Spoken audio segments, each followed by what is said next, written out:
Hello again, everybody, and welcome to the Backbone Podcast, where common sense still makes sense in a world that is sick and only getting sicker. And today, it is officially, it really started last night, but we couldn't, we had to cover the sadness in Texas.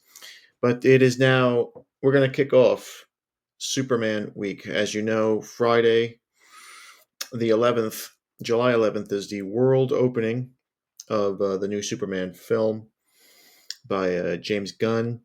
There has been a lot of talk about it. Of course, there is because it's the Man of Steel. Superman is the most iconic superhero character in American history, and I it seems to be certified fresh. People like it. We'll see. Now, I've seen on social media some people bitching and moaning about it. I've seen some people on social media loving it and raving about it. Go see for yourself. Go out this weekend and go with a bunch of guys. Don't take some broad. Go with some guys. Superman's a guy film. Superhero films are for guys, not for chicks. But we're going to review what I would say were five of the most important Superman uh, Superman films and shows of the last 50 years. And I'm not going to use the animation because the animation will be here all day. And DC animation is the best in the business. Their superhero animation movies are fantastic. The comic books are fantastic. Marvel, for some reason, beats DC in the movies because they just get the stars and they have the better writers and directors. Jon Favreau, of course, with Iron Man. The Russo brothers, of course, with Captain America and the Avengers. But DC always knocks Marvel out of the ballpark when it comes to the comics, TV animation, television, live television, and even video games. I'm not privy on the video games so much, but the video games, from what I've heard, are a lot better than the Marvel. But as you can see from the banner here, we're going to look at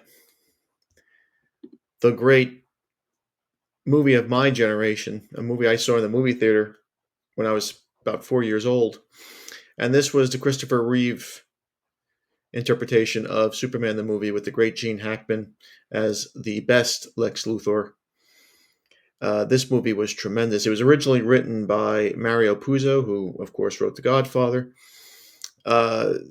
Warner Brothers, I think, owned it at the time, were not in love with Puzo's adaptation of this movie, of his screenplay.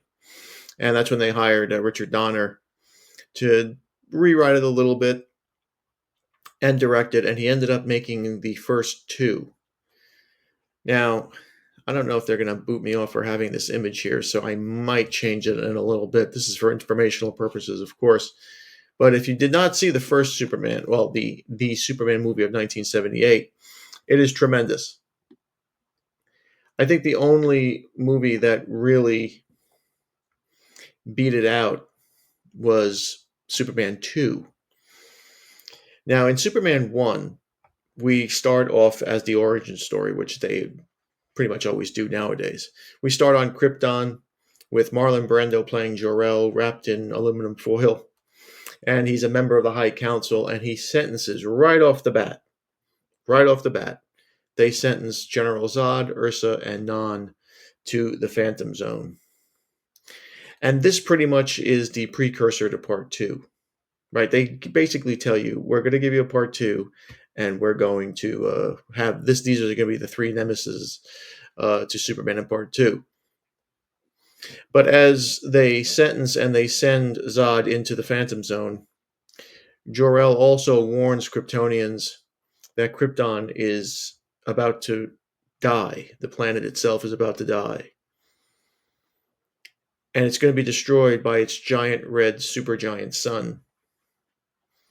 And of course, this ends up happening, but not before Jor-El and his wife Lara send their only begotten infant son, sound familiar, by the name of Kal-El, in a spaceship to Earth. Kal-El lands after, I think it's about thousands of years of travel. He doesn't age, of course. He ages a little bit. He becomes almost like a 4-year old, 3 or 4 years old when he lands on Earth. But his parents had died thousands and thousands of years ago. Kal-El lands in Smallville, Kansas, of course, and he's found by Jonathan and Martha Kent, and that's where the story begins. And they show glimpses of Clark Kent growing up as a teenager. We see him, of course, as a toddler picking up the famous scene where he picks up the truck because Jonathan Kent has a flat tire. And as he grows, Clark Kent discovers his powers. And Jonathan Kent, who was played by, Glenn Ford. Excellent, excellent, excellent casting in this movie. Played by Glenn Ford, tells Clark, you were sent here for a purpose. Remember that word. We always use that word, that P word, purpose, right? We always need one. And of course, Jonathan gives this speech right before he dies of a fatal heart attack. This is when the glowing green crystal from Clark's spaceship that was hidden in his barn begins to call to him. And this green crystal leads him to the Arctic, where when he tosses it, he tosses it into the ice. The Fortress of Solitude is created. And this, of course, is reminiscent of Kryptonian technology and architecture. And it ascends from the ice, and the hologram of his parents, Jor-El mostly, is revealed to Clark. And Clark's heritage, and he trains him for 12 years. And after that training, he emerges in the famous blue and red suit, bearing the crest of the House of El, which we know is an S. Jor-El, much like God does to Jesus, cautions him against changing human history. You can help, but you can't dictate human history because Superman has the power to do that. So what does Clark do? Well, he becomes a bumbling reporter for the Daily Planet and Metropolis. Now, Christopher Reeve in this film, I'm going to change the image just in case I break some sort of rule with DC or Warner Brothers or whomever. I like that one too. Christopher Reeve, as you can see in this drawing here, portrays Clark Kent like in the comics to a T. I remember the first comic I read was a kind of a corny one. It was Superman versus Muhammad Ali, and if you can find it, it's not the greatest, but that's what kind of made me fall in love with the guy. And of course, I read the other comics as they came along. But this movie here really grabbed my attention, and it grabbed the attention of a lot of people. The special effects, the story, the origin story. This budget at the time was the highest budgeted film of all time at $55 million, which has got to be close to 200 million in today's money. Once at the Daily Planet in Metropolis, he's introduced and drawn to Lois Lane, who is the Pulitzer Prize winning reporter for the Daily Planet. And Superman makes his first major save when he rescues her from the helicopter. And of course, Lois Lane has the iconic line where Superman catches her and he says, "Relax, lady, I got you." And she goes, "You got me? Well, who got you?" Perry White labels him the Caped Wonder, and the myth, the story of Superman begins. Now, this movie, of course, introduces Lex Luthor, played by the great Gene Hackman, who tragically passed away recently, a couple of months ago. He discovers now again the whole point of Lex Luthor in the old comics in the old days was that he was this criminal mastermind who focused on real estate, which really doesn't work today. In this movie, they kind of switch him a little bit towards being a criminal mastermind terrorist because he steals missiles from the U.S. Navy or U.S. Army, I think, uh, and he's aiming for the San Andreas Fault when he reprograms these missiles. Superman, of course, is going to interfere with this. So Lex Luthor thinks ahead because he's the smartest man in the world and identifies Superman's weakness, which is kryptonite. Lex Luthor retrieves some kryptonite and he traps Superman in his underground lair, which is in the subways of New York City. Metropolis. He reveals his plan to sink the western part of the United States to make his desert land prime coastal property. And by doing this, he weakens Superman using the kryptonite and informs him that he's misdirected the missile set for Hackensack, New Jersey, to trick Superman.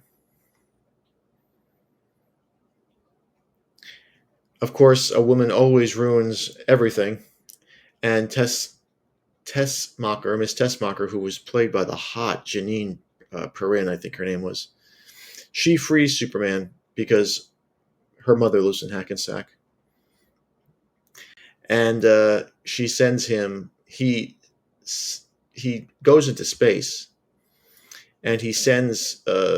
He catches the missiles and sends them into space, but he doesn't make it to the San Andreas Fault in time.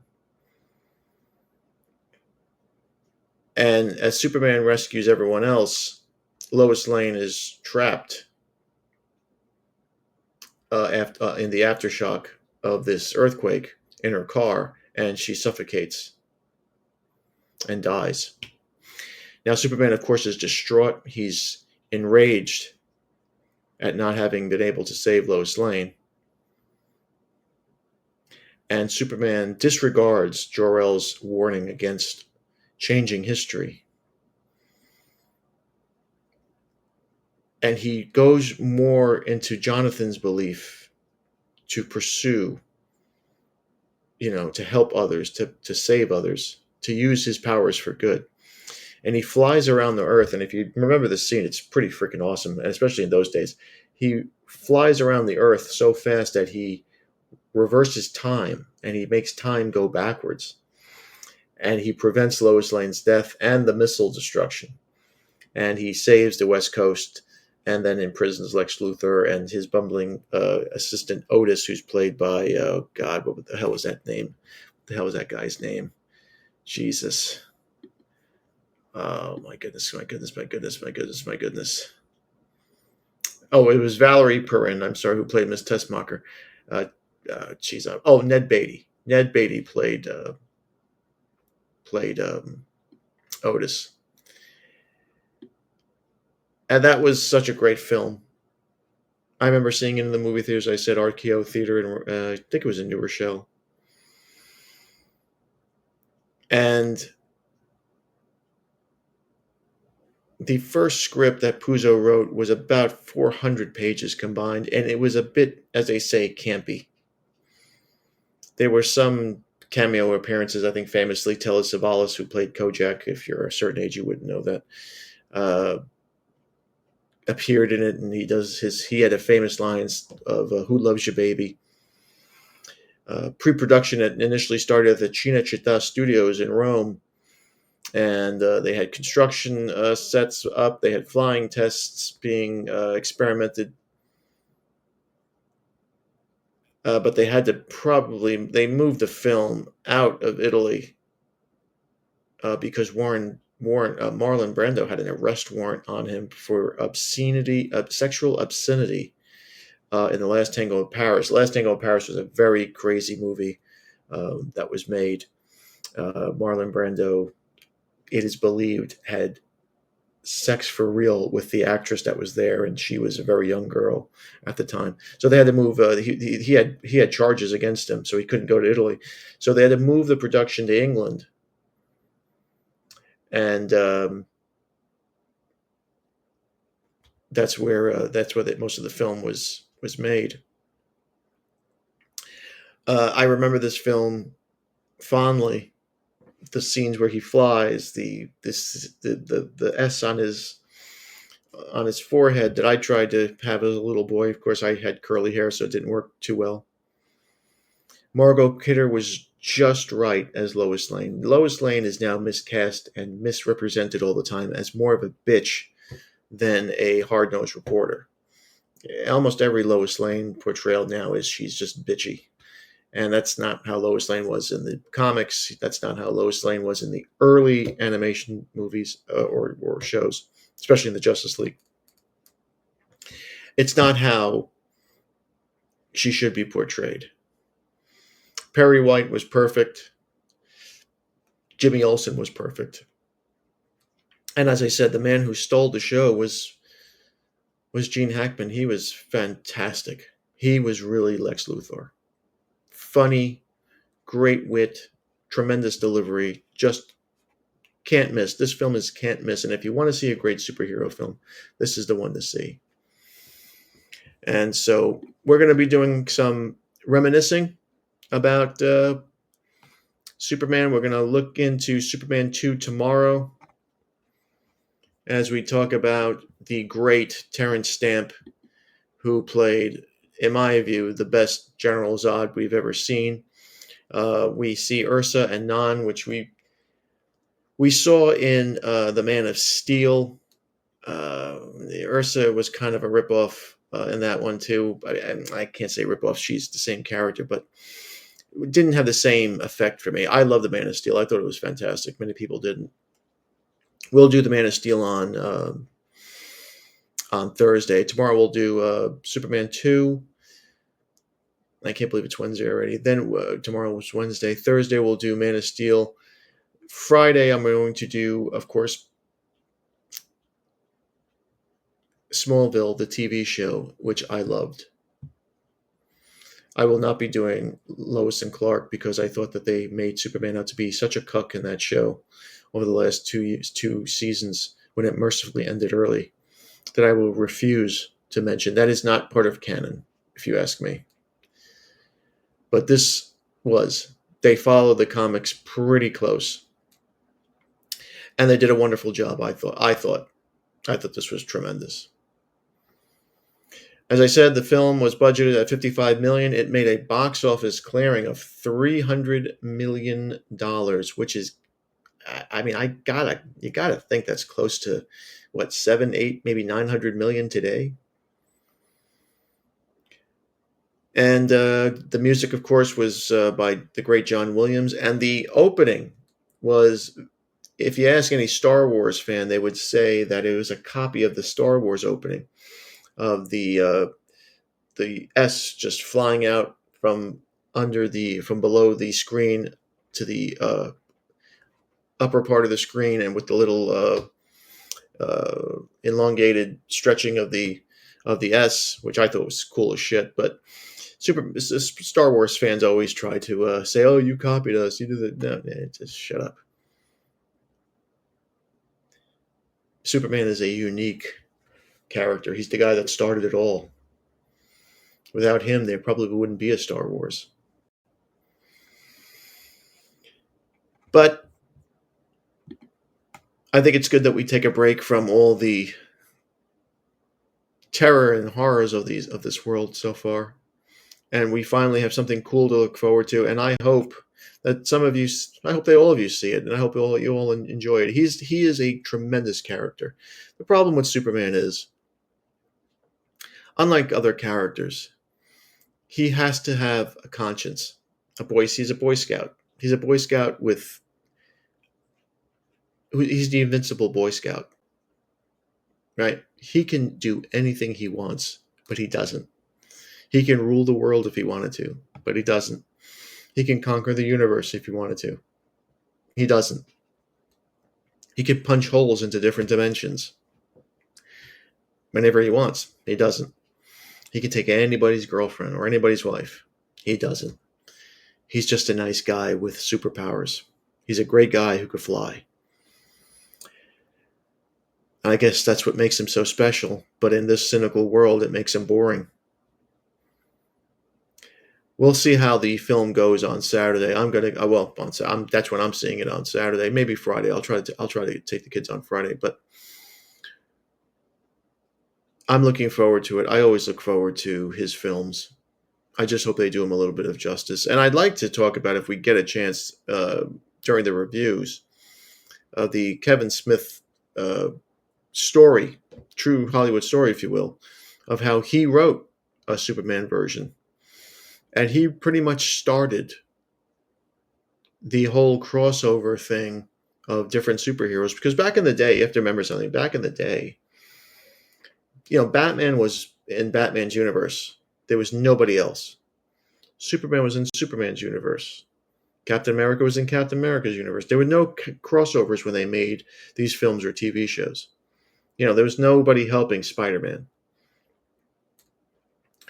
Kevin Smith was the first guy to really use comic books and cross over characters from different characters into these movies, because these movies weren't written at the time by comic book fans. They were written by Hollywood writers, so they didn't understand that Batman and Superman worked together at times, or that Aquaman knew Wonder Woman, or that Iron Man and Captain America were kind of not buddy-buddy, but, they knew of each other. Finally, in 1996 or 7, when they were going to reboot Superman, they hired Kevin Smith, who was a comic book geek like I am, and he wanted to implement this new system, this new strategy for comic book movies. Of course, Warner Brothers balked at it, and they made the terribly boring Superman Returns. I mean, the guy didn't punch anybody. How can he was a stalker. Again, they cucked him out. But that Kevin Smith idea, I believe, was discovered by Jon Favreau. I think he looked at it, and he went to Disney when they hired him to make Iron Man, and he said, we can merge these characters together and people will love it. People will flock to it. This is speculation on my part. Disney and Marvel bought it, and they went in on it, and they have 2 or 3 of the biggest films of all time. The Avengers, the last 2 Avengers, even though the last 15 minutes were a girl power fest that made me puke, those movies were as close to being perfect. Not perfect. They were as great as you can get.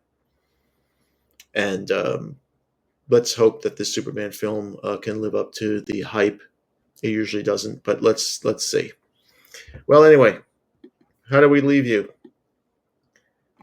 Thanks again for watching. Please like, subscribe, comment, and share. Be careful out there, my friends. Satan is always busy. Lex Luthor is coming for you. Superman is on his way, July 11th. Be there or be square. Be a man, have a backbone, because masculinity and common sense are worth standing up for. We'll see you later.